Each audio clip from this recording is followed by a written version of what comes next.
And now, it's 10 a.m. Let's just get down to it. And it's time for your sports fix. Strap yourselves in, folks. From two guys who have covered the teams you're passionate about for years. We are professionals. This is Jake Scott and Ben Anderson on 97.5 The KSL Sports Zone. Jake and Ben, 97.5 The KSL Sports Zone. Jake Scott, Ben Anderson.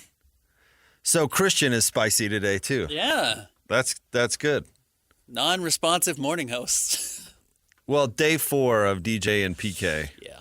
Not only the schedule, but the assignment. You know what I'm saying? PK's at that point where he's getting nervous because Arizona State's going to play, so he's on edge. He always gets that way. Yeah. And Christian's right there to bear the brunt of it. Yeah.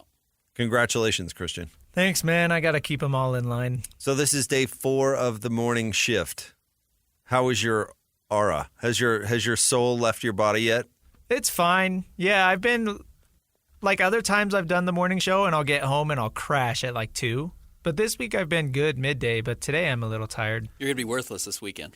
I know. Well, yeah, I'm doing Utah State basketball on Saturday, and they really need me for that. It's going to be a lot of dead air. Yeah. Yeah, it's just going to be nothing. You got to do your Saturday show, too.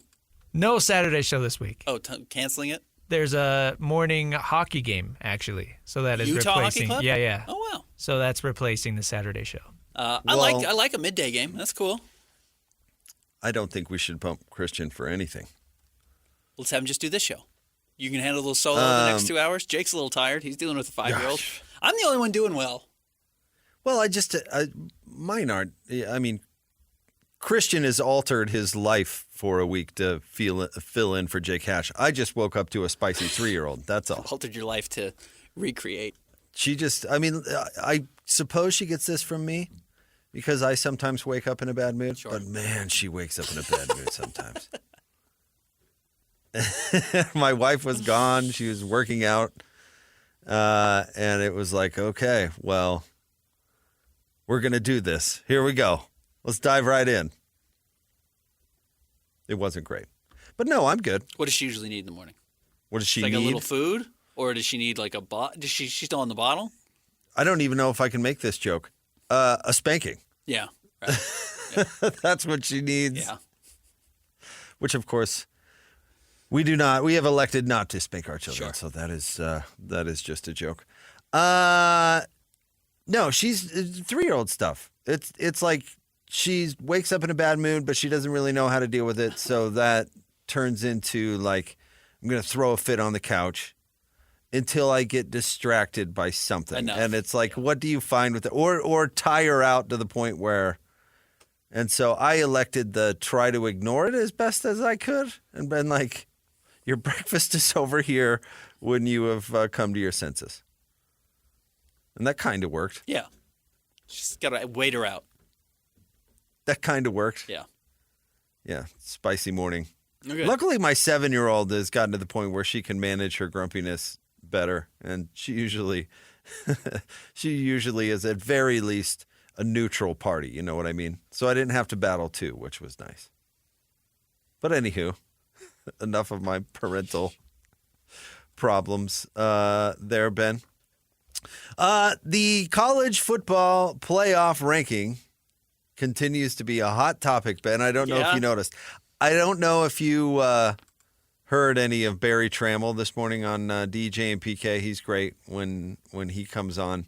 But to say that he was bent out of shape about the college football rankings would have been an understatement. He threw out anti-Mormonism. Okay. I mean, he was Christian. You heard the interview. I mean, he was fired up. Yeah, he was pretty grumpy about it. Yeah, it felt like he was taking it personally. He needed a full-on like Christmas celebration in his neighborhood to calm down. He said that. Upset. Let's just as purely as an experiment. Okay. Can I just play devil's advocate and have somebody sell me on why the Big 12 should have multiple teams right now in the college football playoff? Is there a pretty clear-cut argument that, like, yes, another team outside of the Big 12 champion should be there? A clear-cut argument. Well, in the case of BYU and Barry was making this argument, they have the best win. They beat SMU. At SMU's SMU. only loss of the year, right? A team that's going to get a bye in the first round, If they assuming they beat Clemson in the ACC championship, which, by the way, I'm not assuming. yeah, I wouldn't assume that either.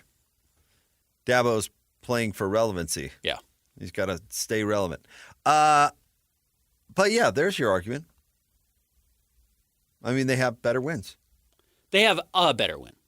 But well, in the case of BYU, yeah, a better win.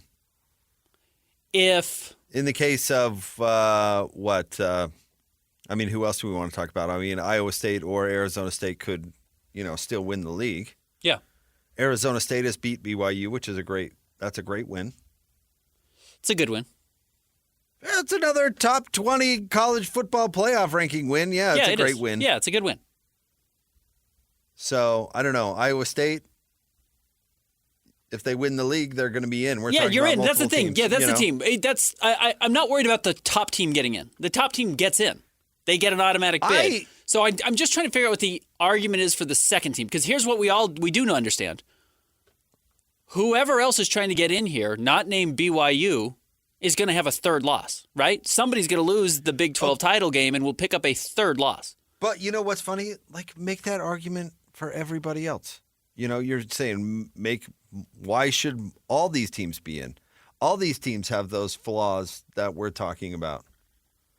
I mean, I don't think you could throw Kansas into the bad loss category, certainly, and a bad loss late.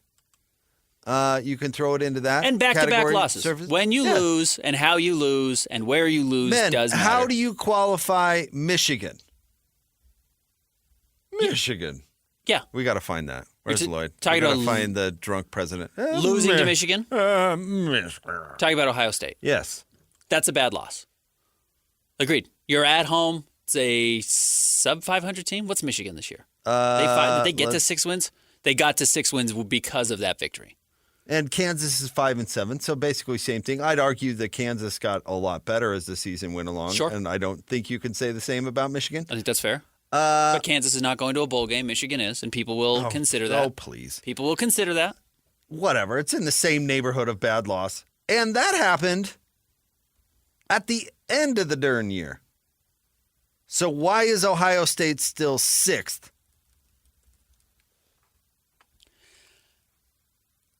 Ohio State does deserve to be in this top 12. Okay. I think that's fair. You're right. Why are they 6th? Because they were ranked second because their only loss had been to Oregon, right? The number 1 team, and they lost close. You've got to admit that part of that you're just saying they have to be in the top 12, all that. Part of that is that you assume Ohio State is good. And I'm not even making the argument necessarily to the contrary. I'm saying that you, and now I'm speaking to the broad you, just assume that Ohio State is good. Ohio State. Maybe that's true. But you look at resumes and things like that, and no, if you're going to make an argument against the Big 12 teams, then you're going to make an argument against Ohio State. I mean, they're a 10-2 team too. None of us assume that Iowa State is any good. None of us assume Arizona State is any good. Correct. In fact, the whole BYU, same thing. League. Yeah. Nobody assumes anybody in the league is good. Right. Now, ask yourself why. Because they're all the schools that nobody else wanted because nobody assumes that they're good. That is part of it. Oklahoma State, that's a cute program once in a while. Oh, Utah, well, yeah, they've punched above their weight. Wow, they exceeded our expectations. It's still the leftovers, and nobody assumes any of these programs are good. People assume, Ohio State lost to Michigan. Well, I assume Michigan's at least got something going for them. That's not a bad loss. Because it's Michigan, and because it's a rivalry game. You know? Yeah, I do. Even when Kansas is good, and I've fallen victim to this because we've made a running joke out of it. Even when Kansas is good, we just assume they stink. If I'm You know what I mean? Yeah, I do. Of course, yes. Even So when if they're you're good, it's going to- Kansas. If we're going to play the game of, well, prove why you belong, you have to do that for everybody. But they don't do that for everybody because they just assume. Miami has sucked forever, but everybody just assumes that they're loaded with talent. I saw this with mediocre USC teams under Clay Helton. You know what every talking head bozo, including those around here, always said before every dang game? Well, USC's always got the most talent on the field. They always do. Do they? Yeah, do they? Is that true? Right. By recruiting rankings? Or, yeah, because as we have learned very clearly, they mean nothing. Because people just assume Yeah. that they're good. And this is relevant for the reason that we talked yesterday, and I don't want to entirely rehash yesterday, but it absolutely is relevant because I laugh when I hear smart people like Barry Trammell melting down about how something is fair or not. And I just think, and maybe this is just cynical me, but like, it's all TV. It's all what a programmer thinks will succeed. Yeah. We have put the fate of college football in the hands of programmers. Advertisers. Yeah. Advertisers less Advertisers so. mean not the actual people who are Advertisers- buying ads, but I mean the idea that you are trying to satisfy the people who buy ads. The money is the game. Advertisers play a critical role because they're the ones who are going to pay the crazy amounts of money for spots in the programming. Which is what this is. But programmers are the ones who are making the decision. And listen, I speak because I have been a programmer in my career, and I feel like it validates this next point. Programmers are really sick people who don't care about you. I've met Kevin Graham. He might be the best programmer in the country. Programmers are arrogant enough to think that they know what you want. Yeah. They know what you want. And by specifically you, I don't even mean that. I mean the most of you, or the most, whatever success would mean. And I was thinking about this today, Ben. I think people can identify with this. What was really your favorite show in your, teens or 20s? I mean, the thing that you sat down and you watched every week when it came on. And don't give me like a layup like Seinfeld. Give me one specific to you. Oh, man, I'm bad at this because I'm such a bad. I mean, it would have been a basketball game. To be honest with you, it would have been the NBA. But whatever. Pick something else. Law and Order. Is that too plain? Law and Order. No, okay. Law and Order will work for what I want to talk about. All right. Especially because it's got such a dedicated viewership. Okay. And it was so successful for a long time. Somebody canceled Law and Order. A programmer said to millions of people, I know you love Law and Order and you think you love Law and Order, but it's run its course. Yeah. It's not as successful as it used to be. I'm going to cancel it. I do not care how much you love Law and Order. It ran for what, like 25 years? The or better something example crazy? of this, actually, I think what you're getting to is like Arrested Development. Yeah. Oh, it's the example in my personal life. Yeah. Is this like a show that I just dearly, dearly loved. Yeah. I loved the show. It was appointment viewing for me. I never missed an episode. It's as good as any TV that's ever been on, in all honesty. It really is. And they canceled They that just show. canceled it. They just canceled it. They said, we don't care that you love it. Yeah. There aren't enough of you that love it. I don't care. We are canceling it. Right. And we're going to replace it with that stupid Andy Sanborn show. Andy Samberg. What's his name? Close. Sandberg? What's his list? Samberg. Samberg. You're talking about Brooklyn Nine-Nine. Brooklyn Nine-Nine. I don't even know if that's Sure. what they replaced it with, but like That we're was gonna NBC. we're But gonna anyways, regardless, I don't know. we're gonna replace it with that. And you know what we think about your opinion of Arrested Development? The old middle finger. Yeah, that's what nothing. that's what we think. And then the Sandborg show blows up. It's a robot that lives on the beach. Blows- Sandborg. Blows up, right? Uh-huh. And me, the Arrested Development fan, is like, this show, this Sandborg, this is so stupid. I'm not watching this for a second. In fact, I'm offended that you canceled my favorite show for this garbage. But you know what the programmer does? You know what the programmer thinks? That was a home run decision. Yeah. That was a home freaking run. You know why? Because more people are watching it and I'm making more money off of it. Selling more ads. I don't care. I don't care about the Arrested Development fan. I don't care about the Law and Order fan. I don't care. And so we've put the future of college sports, really, but specifically college football, in the hands of programmers who don't care. Like, they don't care that Barry Trammell is boo-hooing for Iowa State. They don't care because they're going to match up. They're going to match up Alabama against Notre Dame. Yeah. And, Miami, Penn State. And that programmer is going to go, I hit a home run, everyone. Ladies and gentlemen, I've done it. Yeah. But the hilarious part, and this is the offensive part, and I was thinking about this, all right? The offensive part is that the College Football Playoff Committee is fake. Yes. It is totally fake. Yes. And it's meant to basically give legitimacy to the television show.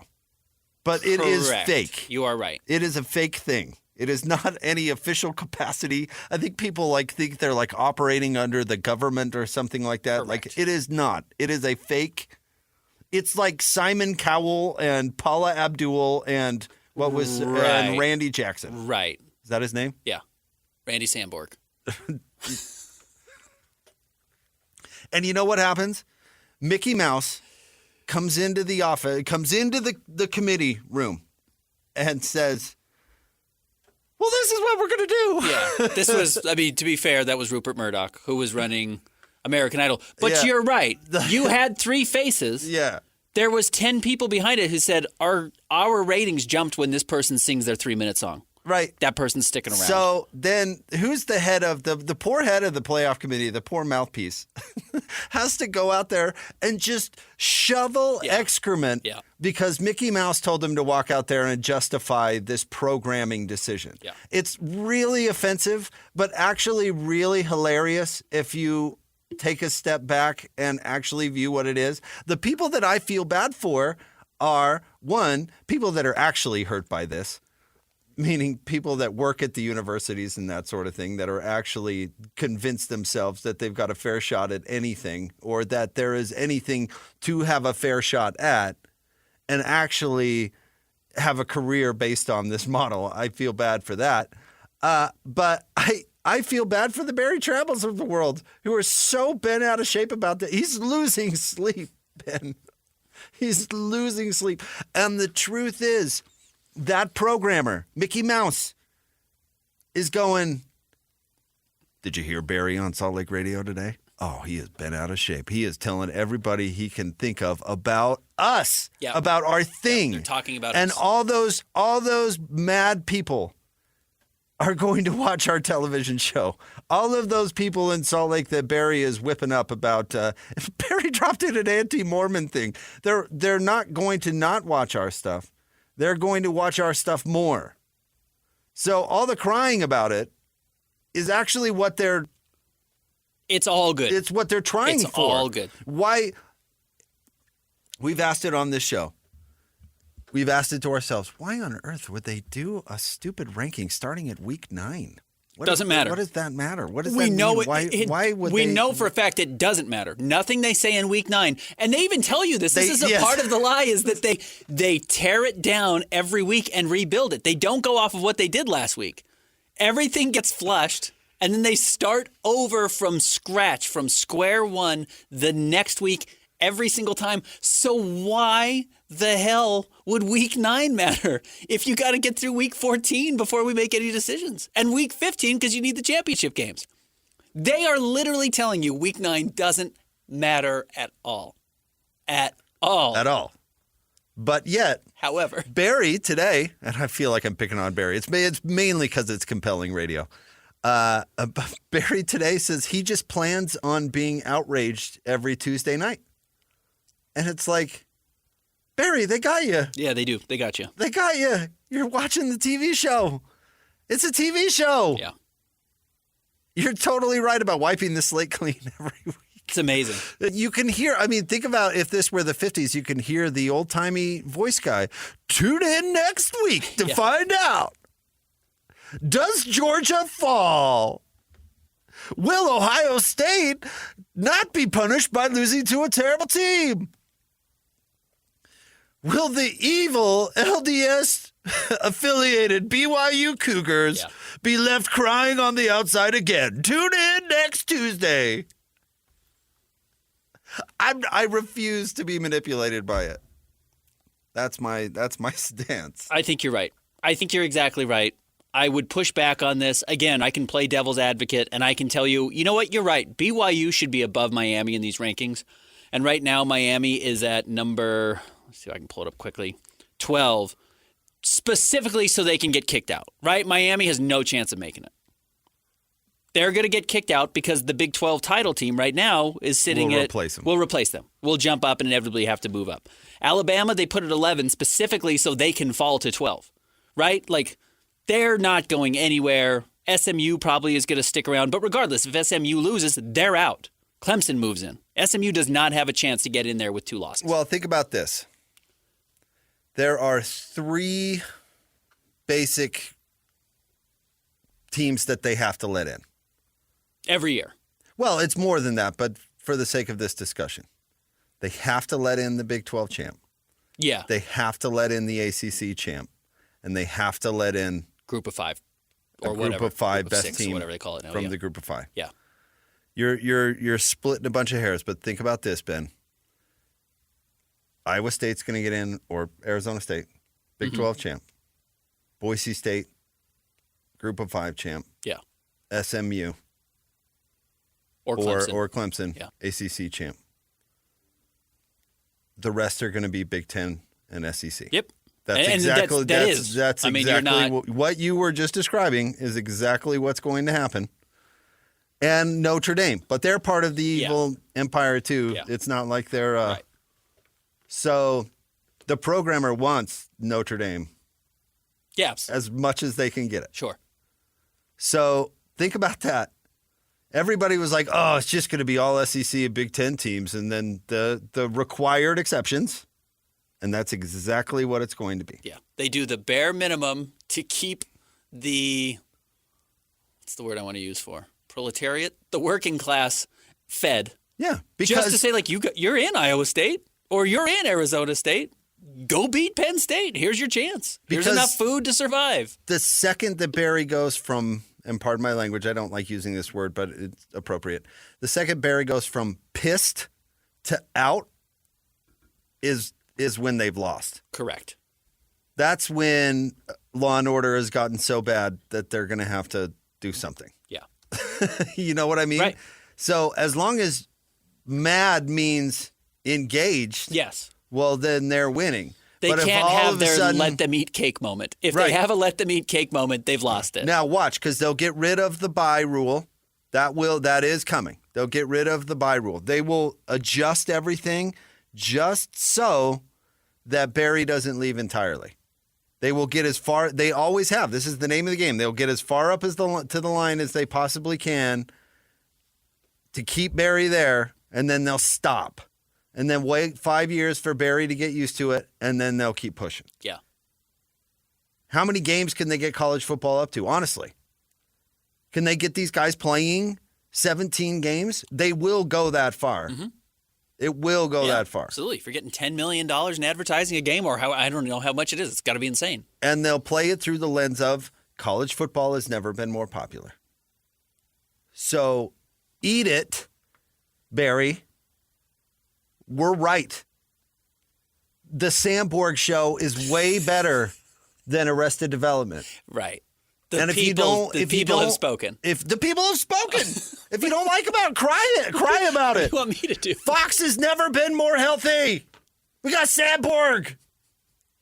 He's killing it.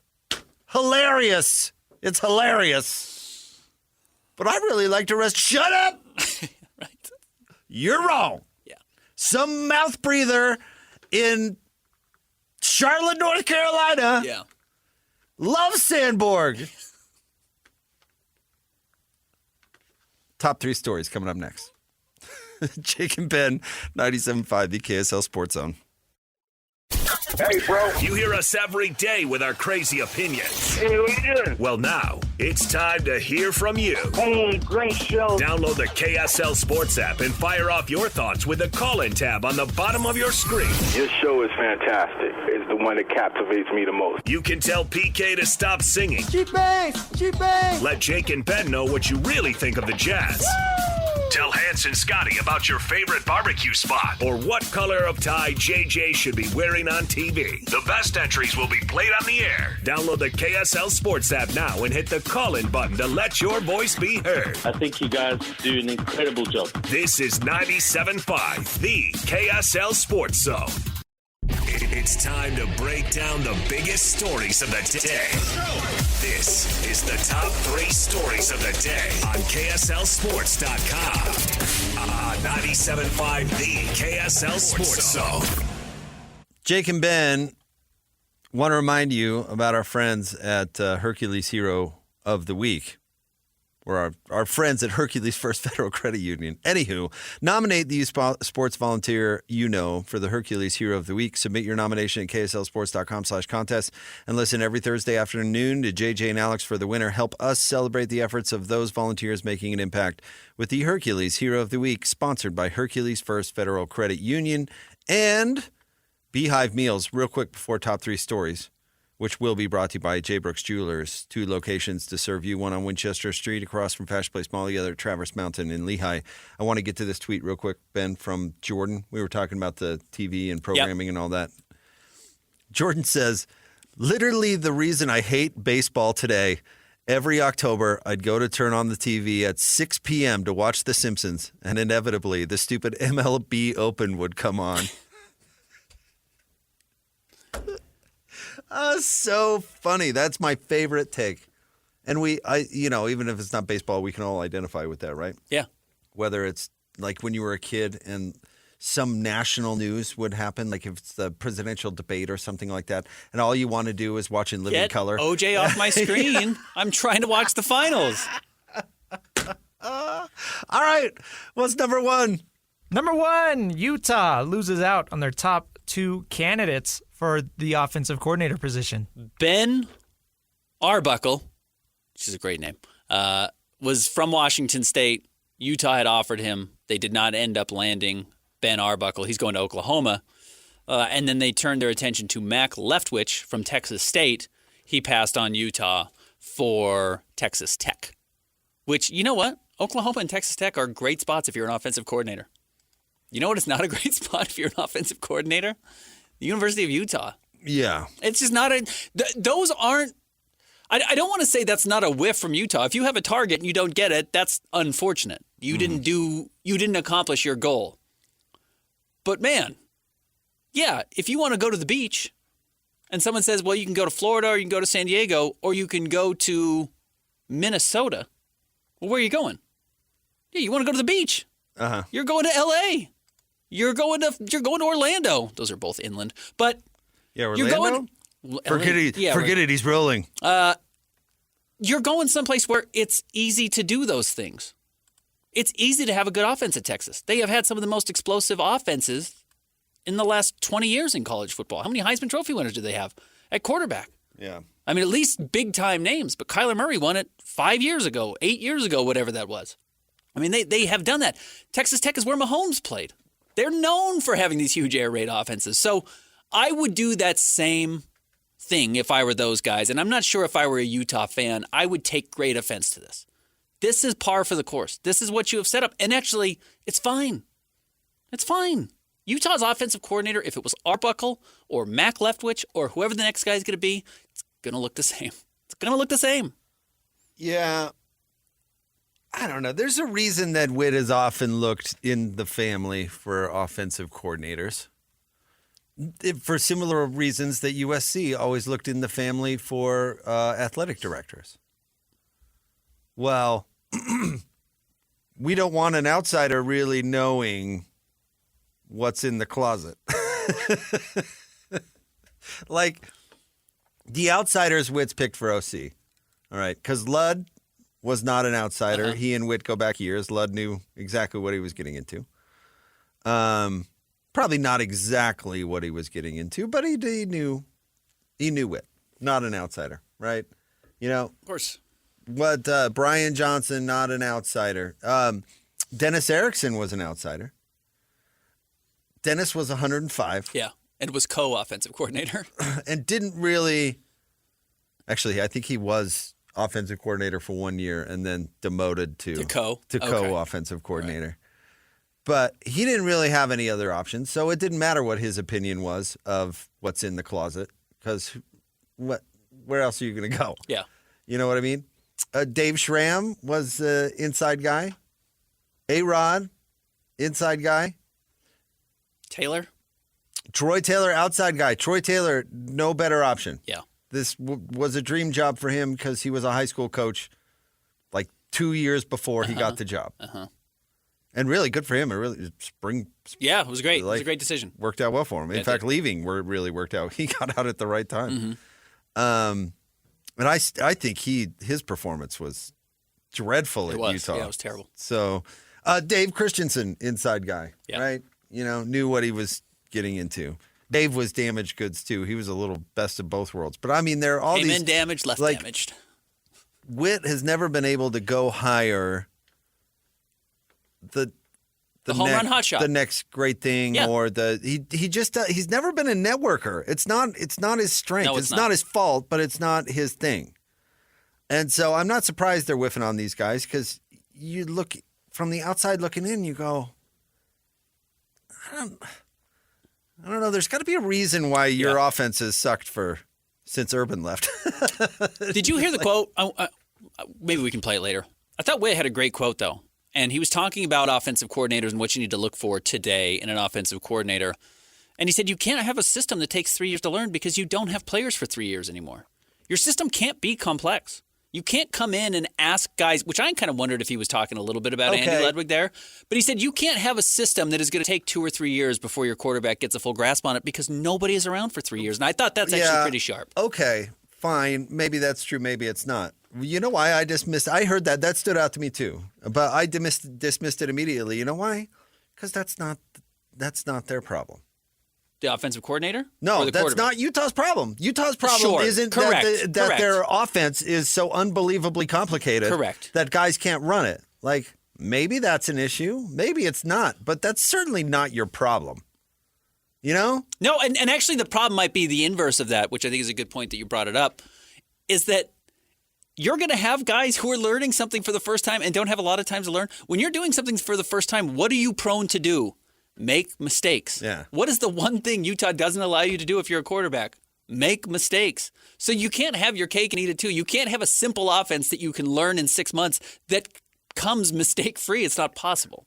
Do you have a sorry, I know we have to move on. But do you have, or your fiancé? Fiancé?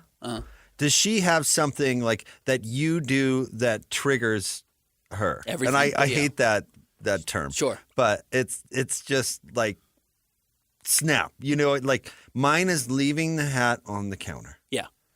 Now, she's left literally dozens of things on the counter. But the hat. But as soon as she sees my hat, it's like, there's a hat on the counter!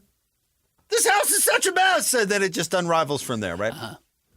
It's not her fault. I think we all have them. But that's just, she notices it. She just, she has a radar for when the hat hits the counter. Witt's that is turnovers. Sure.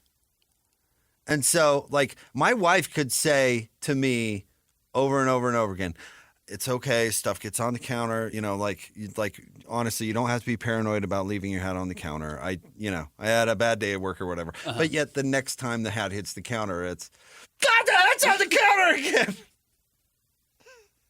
With Witt, I do, and I have some anecdotal evidence to back this up, but I'll just say, he says the right things. He says, okay, I'm gonna let them do their thing, and I'm gonna hire, and I trust. And then when push comes to shove, don't turn the ball over. Yeah, the hat's on the counter. The hat's on the counter. Yep. We can say the right things, and we can believe. But when that hat hits the counter, there's hell to pay. The trigger is there. The trigger is there. Yeah. I mean, What game was it that we were talking about where he got so focused on the turnover he forgot about the fact that his defense let him score in like 4 plays to lose the game. Yeah. Right. Arizona was part of it. Oh, and he was talking about how good Isaac Wilson was. No, it wasn't Arizona. It was Isaac Wilson had a really good 3rd/4th quarter and then threw a pick and it ended it. Was it? God, why is it? Iowa State? Potentially, yeah. Anyway, Witt was complimenting. He was like, well, he played well and he was doing this. And then he goes, until the turnover. That was terrible. I don't think it was BYU. No, because Harlan was too busy crying about the officials for anybody to get a word in. And Brandon Rose was the quarterback for the first half of the Yeah. season. Anyways, neither here nor there. I get what you're saying. I think it was Iowa State. Yeah. But that's his hat on the counter. And if I'm an offensive coordinator and I'm like, okay, he's saying the right things, but like I'd be the 16th offensive coordinator this guy's had. It's just not a... Just go with Bajakian at this point. If you want boring and you are okay, no. with low scoring, I don't think go you with Bajakian. Don't get me wrong. It's not an excuse to hire somebody that's wrong. You got to find out what works. And actually, if Morgan has some say, then maybe that's a good thing. All right. Number 2, Cody Williams put up 21 points for the Salt Lake City Stars. Ballin'! He had his first 2 games, I think he scored something like 18 points and 16 points. Sometimes the box scores in the G League aren't perfect. And you'll get different numbers depending on where you're looking. But he was taking a ton of shots. He was shooting like 6 of 17. He had one where he was like, 5 of 18. That's great. He needs to recognize that it's okay if he shoots 18 shots sometimes. That doesn't mean he needs to be Keontae George taking 18 shots, but he needs to go from 2 in the NBA to 7 in the NBA. And learning how to take 17 in the G League is a good step. And then last night, 21 points on 7 of 10 shooting. That's the type of evolution you're looking for. I want people to do a little exercise. Anyone who criticizes this year, Cody Williams or the Jazz or the Stars, for him being in the G League, I want you to automatically dismiss their opinion from now on. Yeah. Because anybody with a little basketball sense can see that this is a guy who weighs 105 pounds. He is not physically ready to be impactful in the NBA in any way, shape, or form. Right. So he can either sit at the bottom of the bench or he can go to the G League where he can work on running stuff. Mm-hmm. Because in the NBA, he can't run stuff. You can't go out and get this shot. He can't. Correct. He cannot. Right. They open the door to the tunnel and get a little draft in and it blows him off his spot. Like, he just can't. Yeah. But in the G League, he can. I mean, figure out how to shoot 17 times or whatever. Yeah. I mean, how do you get your shots? Right. What shot got blocked, what didn't? He can't do that. Now, if you look at his brother, who looks like, I don't know, Hulk Hogan circa 1987, you hope okay, well, when he fills out and he matures and all the things, boy, that's not going to be a problem for him. I would guess that's still true. But right now, he can't. He can't. Ben, go get these 6 shots in a game. He can't do that in the NBA. Yeah. Let alone guard somebody. Right. Anyway, I think, long story short, it's great that he had that success in the G League. He should go down there and get as much work as he possibly can. And I hope that Woj is working with him one the whole time, And people need to rewire their understanding of the G League. The G League's very good. I know it used to seem derogatory to go to the G League or like a bad thing. It's not. G League's great. It's a really good league. It has not NBA level players, but certainly better than college level players. And then the one other thing I'd say is trust your coaches, because last year, remember, everyone was hammering Taylor Hendricks and Bryce Sensabaugh for being in the G League to start the year. It was good for both of them. And they were like, at least let us see him. It's like, well, you saw Cody Williams. He couldn't do anything on the floor. And they let him play for a month, and they said, okay, now you're going to the G League. Taylor Hendricks and Bryce Sensabaugh were exactly last year where Cody Williams was to start this year. Could not get shots off, were in the wrong spots, didn't know what they were doing. So you go to the G League, you come back. And if he does what Taylor did and put on 20 pounds in the offseason, well, then we can start having a convo about what this guy's going to look like. Yep. All right. Number 3, Tij Iginla, number 6 overall pick by the Utah Hockey Club, is going to miss the rest of the season with a hip injury. This stinks. Not that we should be surprised, but there's a lot of injuries in hockey. Yeah. Sean Dursey's upper body injury. You're losing Tij Iginla. And again, he wasn't going to make it up to the Utah Hockey Club this year.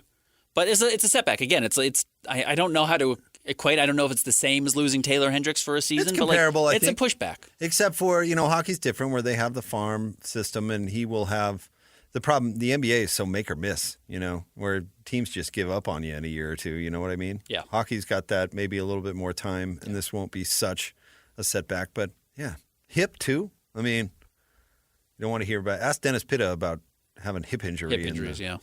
Cole Bagley was on DJ and PK this morning, and he said this injury is significant enough that it might actually delay him coming to Utah Hockey Club for maybe even a whole year. A whole season. That's too bad. And he's small, too. He's young and going to have to grow up, so that's too bad. It was hopeful that maybe you could see him getting a chance as soon as next season. But. Good thing. Have you seen the contracts that these rookies sign? Yeah, it's like 9 years. Denture. Got control of this guy until he's 52. Yeah. All right. We'll have more next. Mike Smith scheduled to join us at the top of the 11 o'clock hour. But we got to do a segment before that. I know. I was trying to think of something nice to say. About Mike? Everything's nice about Mike. I know. I was trying to think of what particular nice thing to say. I mean, you can pick about so many. How many guys do you know that could get Larry Bird on the horn in like 10 minutes? I kind of think Tim Lacombe could do it just because he's weird. He is a networker, talking about how Witt is not. I could probably ask Danny. He could get Bird on the horn. He could probably get Bird on the horn. Yeah. All right, stay tuned. I don't have Danny's number, though, so I'd have to find him. 97.5, the KSL Sports Zone. Now let's get this party started. This is Hans Olsen and Scotty G. This story is crazy about becoming an ultimate Aggie, which apparently is getting up on that bull naked. What bull is it? Is it the one that's by the Estes Center? Isn't that bull like bucking? I'm just wondering how 5 nude men could fit on that. It's a big bull. 5 nude men could fit on that? 5 smaller men, probably could make that work. There you go. That's the size of the thing right there. Okay, it's not bucking. You could probably fit upwards of 10 naked men on that. So in order for you to be the ultimate Aggie, you have to be naked? Yes. I did not know that this was a thing. See, I would think if you were going to be an ultimate Aggie, that it needs to be solo. Because these 5 were not solo. And that's where a lot of guys up at Utah State are like, hey, let's maybe dial that down a little bit. Easy. One ultimate Aggie at a time. Catch Hans and Scotty weekdays from noon to 3 on 97.5, the KSL Sports Zone. The sports you love, the teams you can't live without. Get a sense of urgency! This is Jake Scott and Ben Anderson on 97.5, the KSL Sports Zone. Jake and Ben, 97.5, the KSL Sports Zone. This segment brought to you by Peach Doors and Windows. Amazing home transformations begin with Peach, where 5-star reviews are the norm. Call them today for your free in-home estimate, 801-566-1255, Peach Doors and Windows. Also, want to remind you, join JJ and Alex from 3 to 6 tomorrow at Doug Spith Mitsubishi, 495 West Main Street in American Fork, right off 515. No one knows Mitsubishi like Doug. Ben? Yeah. I just saw this report via Chris B. Haynes. Okay. Oh, wait, maybe this might be fake. Never mind. Oh, no, it's not. All right. The Lakers reportedly aren't taking J.J. Redick seriously as a coach. Oh, no. With some players calling him J.J. Reddit.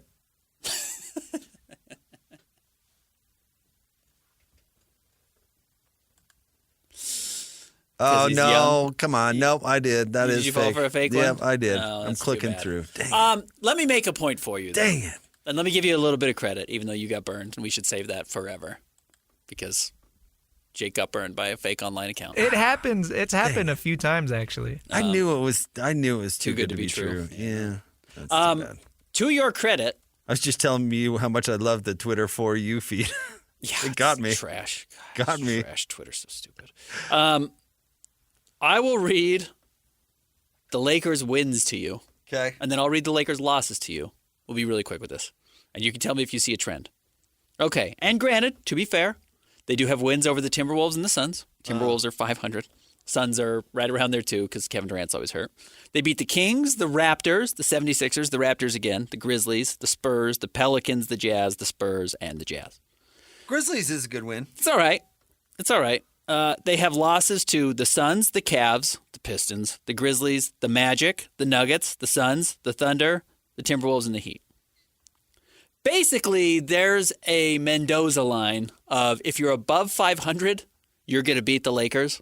And if you're below 500, the Lakers are going to beat you.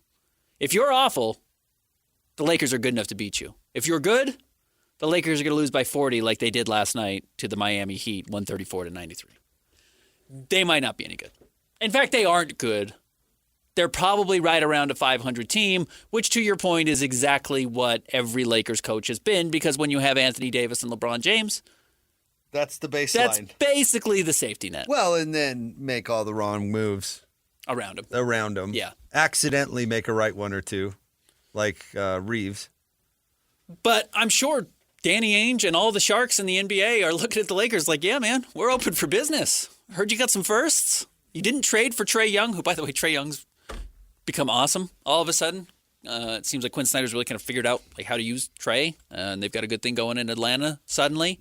But yeah, they continue to make bad mistakes and bad decisions, and they get desperate, and then they make in-season trades, which are bad. And I know some people locally had looked back and thought, like, oh, the Mike Conley trade. Like, Mike Conley made Minnesota really good. They made the conference finals. Mike Conley is basically unplayable now. The Jazz got a top 4 protected first-round pick for Jared Vanderbilt, who's never on the floor.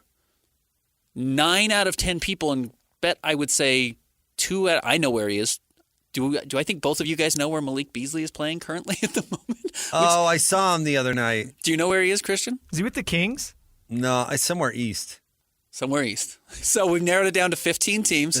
Jared Vanderbilt's not on the floor, and Mike Conley's unplayable, and the Jazz got a top 4 pick out of it, or a basically unprotected pick outside of the top 4. He's like in Washington he's with Detroit. or something. Oh, is it He's Detroit? with Detroit. But to that point, like, I know that there's some criticism. Oh, no, that was a good trade. That was a great trade. Yeah, that was a good trade. So you try and make another trade with the Lakers this year, and you say, man, this John Collins guy's cooking. This guy's exactly what you need. And by the way, John's good. John actually is good. So was Mike Conley. You know what? The Lakers actually need Sexton is who they need. Yeah, they do. They really need Colin Sexton. They should trade for Colin. That would be a good trade. They should. He would make them better. He would. He's intense. He's a good locker room guy. He's great on the floor. You're right. That's the type of player they need because they missed out on a Trae Young type. And somebody like that kind of works with LeBron. I mean, just a no-nonsense, try-hard guy because, I don't know. There's a lot of nonsense around LeBron. There just is. There's a lot of attention and a lot Also, of do they have anything else in common? Oh, they're both clutch guys. Oh, Adele could make this happen. Oh, my gosh. Oh, dude, we're a mile ahead of this. And I like Colin. I mean, I don't want him to trade. I love Colin. No, he's great. Yeah. But this is the midseason deal. That's going to happen. The Lakers should do that. $18 million. It's like, right, you can trade for $18 million. Yes. Yeah. Dude, Danny's phone's ringing right now. That's too smart of a move for the Lakers to actually do it. Yeah, who is calling Danny right now? Hello. How are you? I'm down in California trying to trade for Colin Sexton. Dreaming about Colin Sexton. Mike Smith is next. 97.5, the KSL Sports Zone.